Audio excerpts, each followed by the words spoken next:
It's now time to take a look at news stories making headlines around the globe. And we begin with politics. As the Federal Capital Territory Minister Nyesom Wike on Monday in Abuja hosted critical stakeholders of the People's Democratic Party (PDP) under the aegis of concerned stakeholders of the PDP, with a resolution demanding the party to zone its 2027 presidential ticket to the south. The meeting, which lasted several hours, also resolved not to let the party die and demanded that the acting national chairman of the PDP, Ambassador Umar Iliya Damagum, and National Secretary, Senator Sam Anyanwu, issue a notice for a meeting of its National Executive Committee, NEC.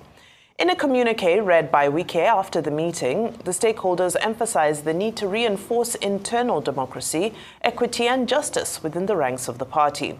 While it was not immediately clear whether the Oyo State Governor Seyi Makinde, a member of the G5, was invited to the meeting, his other colleagues, Ifeanyi Ugwanyi, Enugu, Samuel Otom, Benue, and Okezi Ikpeazu, Abia, were at the meeting. Now to other news, the Senate disclosed yesterday that it was proposing a bill that would designate the National Assembly as the venue for the swearing-in of the elected president in Nigeria.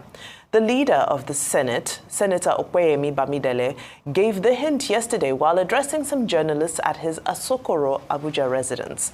He spoke ahead of President Bola Tinubu's address to the joint session of both the Senate and the House of Representatives at the National Assembly on Thursday, June 12. The Red Chamber also said the proposed bill would make it mandatory for the president to always address Nigerians on June 12 of every year, being the Democracy Day.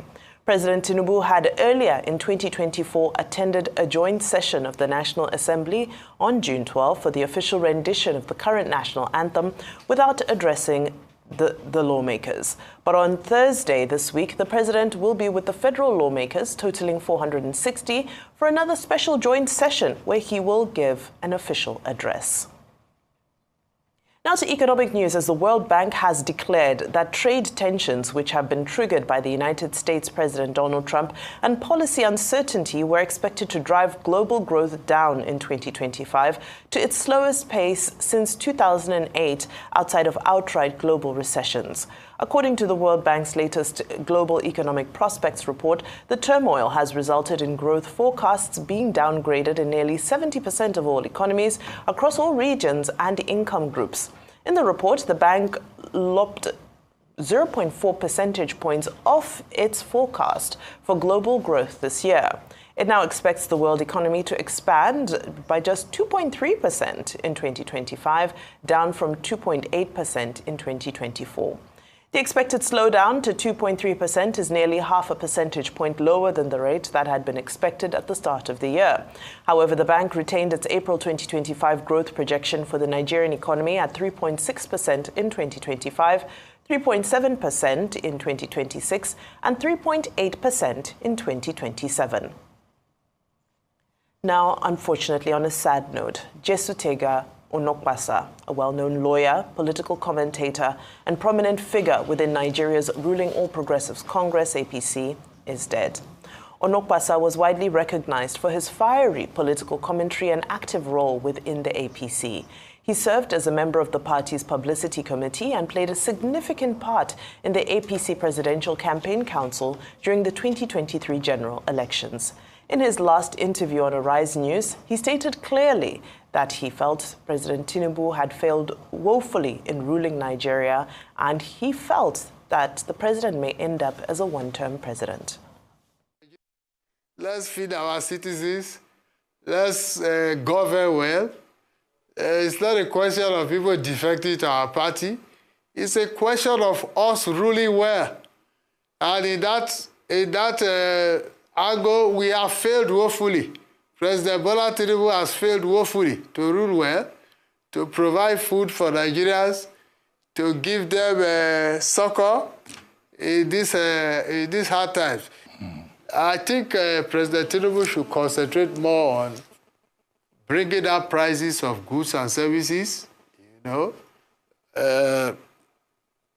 strengthening democratic values and all this idea of people coming to our party. That's not what is going to make us win the election in 2027. I can tell you for free, Ruben, that at this rate we are going, All these things will help us in 2027. If we are not careful, Bola Tinubu will end up as a one-term president. Quote me anywhere. Well, that was his last outing here on Arise News. We send our heartfelt condolences to his family, his friends, his loved ones, his colleagues, and of course to the nation at large who followed his commentary. May his soul rest in peace. And Dr. Abati, you are the one who conducted that last interview that he had on Arise. Yeah, it's most unfortunate that Jesutega died.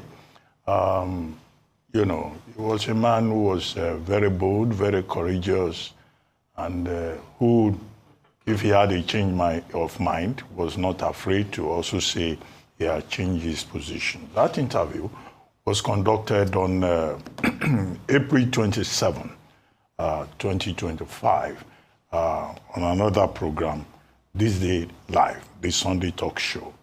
And in fact, when I saw him, I had phoned him in the morning, and he, you know, enthusiastically agreed to come onto the show. But when I saw him, I was wondering what could have happened.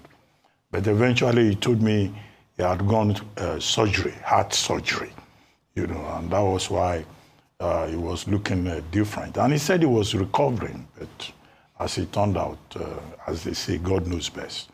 Our condolences to his family. He was a very staunch supporter of President Bola Ahmed Tinubu. He was part of the Publicity Committee ahead of the 2023 general elections. But after the elections, as the appointments were being made and all that, he felt uncomfortable with the fact that President Tinubu had overlooked many of the people who worked for him and was rewarding people who were even attacking and abusing him during the process. And he didn't like that at all. And he came, you know, on the program and expressed, you know, his discontent with the manner of appointments. And he got to a point where he was saying, look, because President Tinubu was appointing people who did not work for him, and also majorly the Lagos crowd, that he was going to work against President Tinubu in the 2027 general elections. But man proposes, God disposes. But, you know, he was a lawyer. His original background was in drama, and he was a very articulate, you know, committed Nigerian who spoke his mind, you know, and did not care whose ox was God in doing so. Well, death is the debt that all human beings owe, and it will come when it will. So what was that thing that, was said? Do not, tell for whom the bell tolls for thee. In the death of others, we are also reminded of our own mortality, which in itself is a fact of life. Now, very quickly to the other subject, which is about the World Bank. The World Bank has just released its Global Economic Prospects Report for 2025. And the major message in that projection is that, look, there has been a downward review of the growth outlook for the year 2025. Originally, it was 2.8% for 2024. Now, for 2025, the estimate was 2.7 globally, that is. And now it's been revised downwards to 2.3. Over 70 countries of the world, mostly developing countries, have had their projections reviewed downwards. Even the United States has had, in its own case, you know, a review from 1.9% for the year 2025 to 1.6% for the year 2025. Now, what is the World Bank saying basically? The World Bank is saying that international trade tensions will seem to have created uncertainties, and those uncertainties are having effect, you know, on trade, on growth.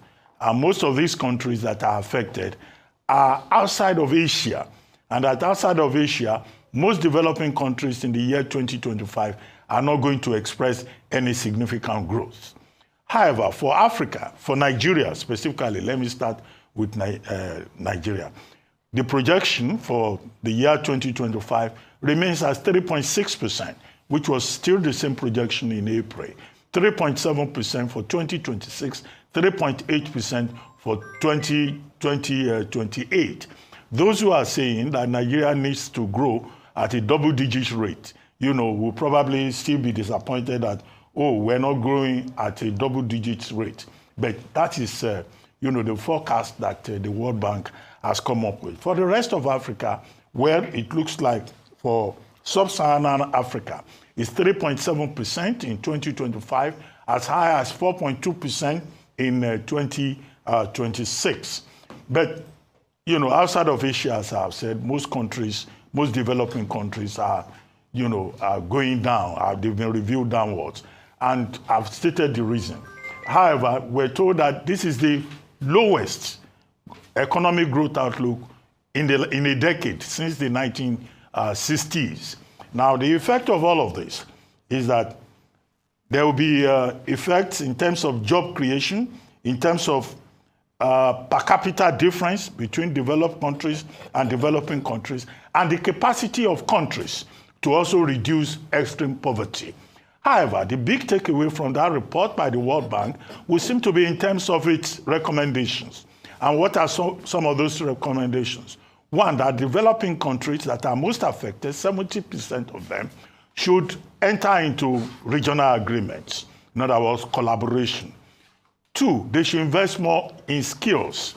3, they should pay more attention to the productivity within their areas, within their jurisdiction.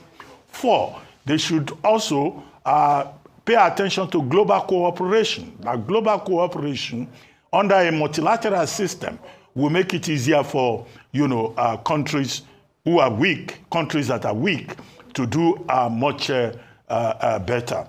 More importantly, they need to focus on fiscal spending for the benefit of vulnerable households and to strengthen fiscal framework in those countries. Now, that's by way of giving a summary of what the World Bank is saying in its Global Economic Prospects Report, latest report for 2025.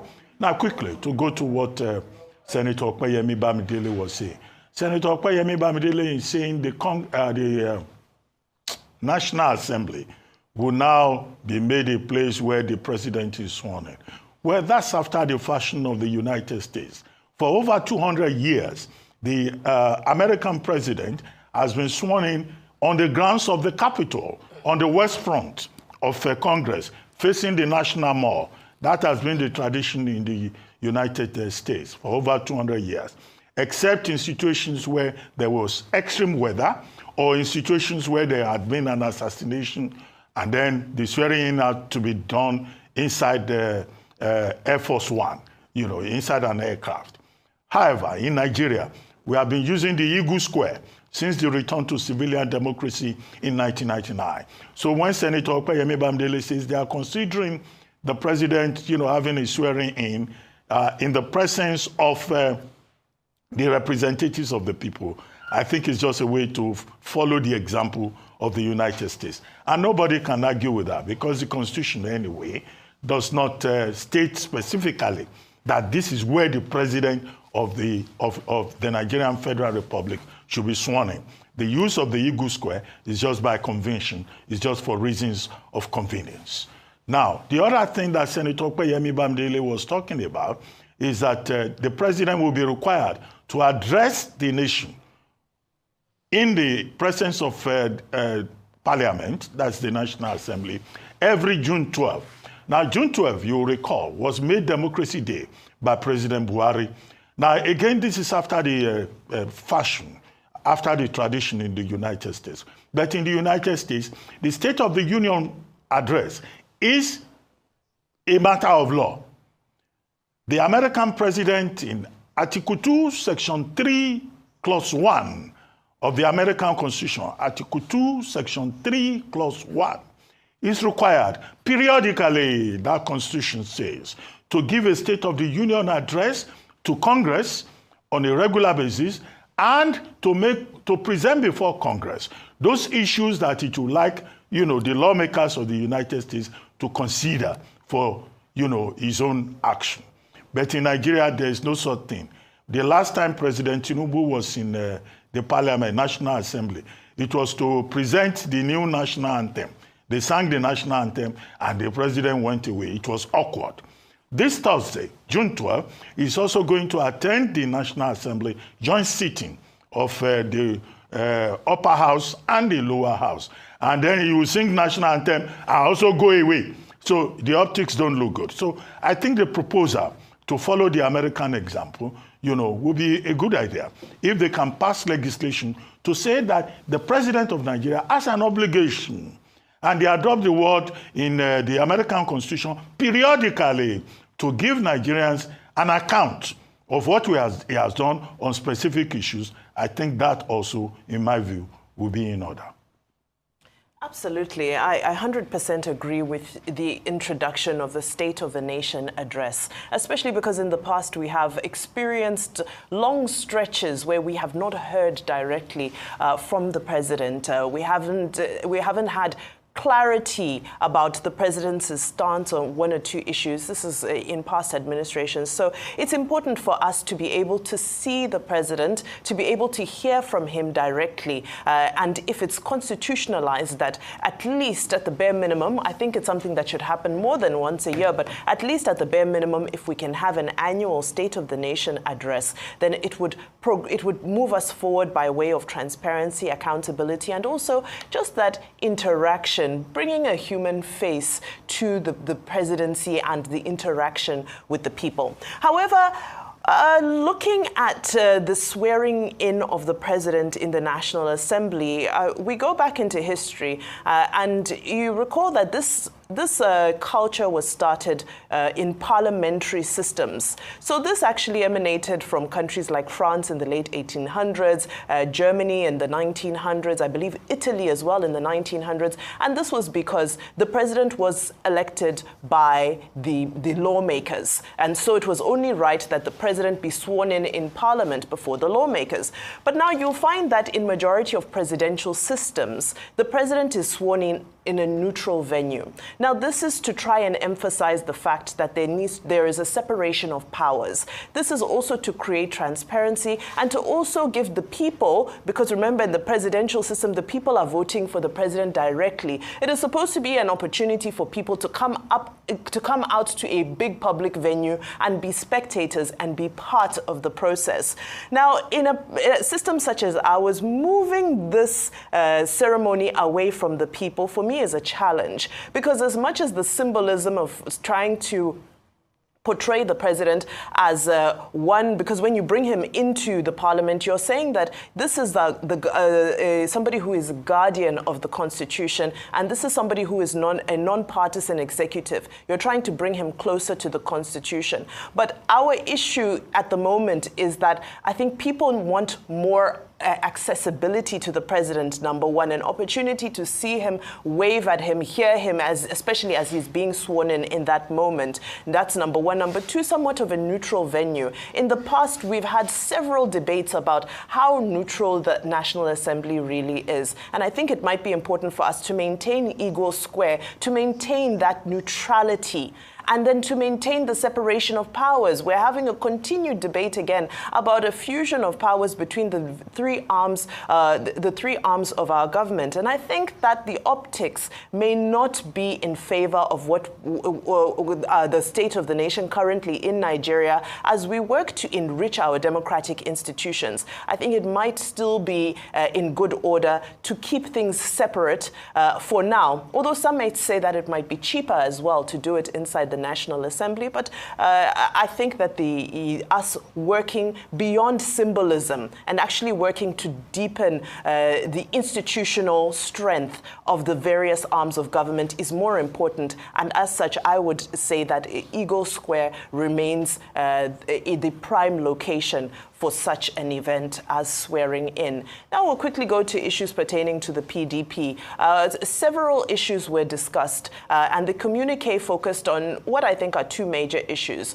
The insistence that the presidency should be rotated to the south. That's number one. Number two, the other issues were pertaining around national secretary and more or less the reinforcement from this arm of the PDP of Senator Samuel Anyanwu as the PDP national secretary. Now, it looks like this issue of national secretary might be the issue that's going to break the camel's back where the PDP is concerned, because I think that it would be easy to reach a general consensus. Constitutionally, for the party, this presidency belongs to the South. So reaching a consensus around that, I don't think should be a deal breaker. But the issue around the national secretary and the cracks it has exposed within the party is ultimately looking like it's going to be the issue that stops the PDP from being able to move forward and being able to create some sort of healing and reconciliation within the party. We've already seen various responses and reactions to that outing, with many members of PDP saying, well, this group, what is the locus they had to even meet and have this convention that they had?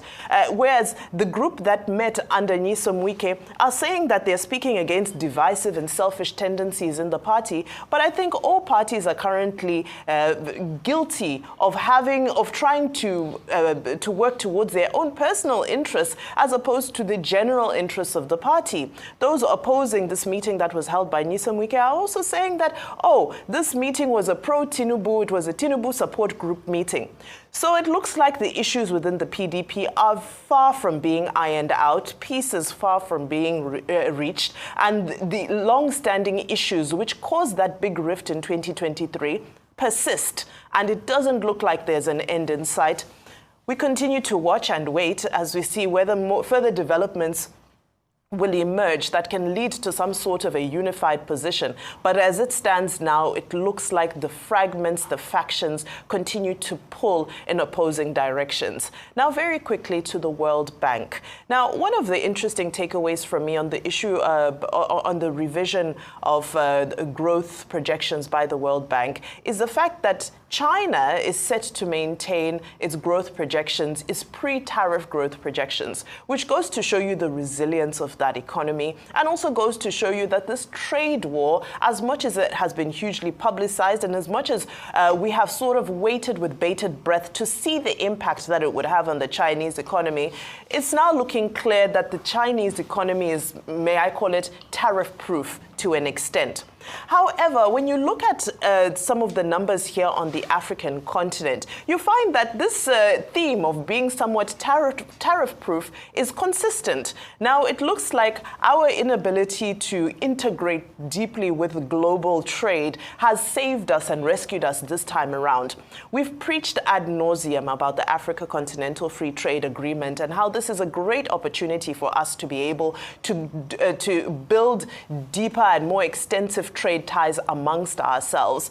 We've seen developments here in Nigeria, such as the passing of the Pan-African payment system, which is supposed to make it easier for businesses to transact with themselves on the African continent. We've also heard advocacy for the reduction in tax, or for the total elimination of air taxes, because we know that the other hindrance to African trade is the enormous challenge it is to travel around the African continent.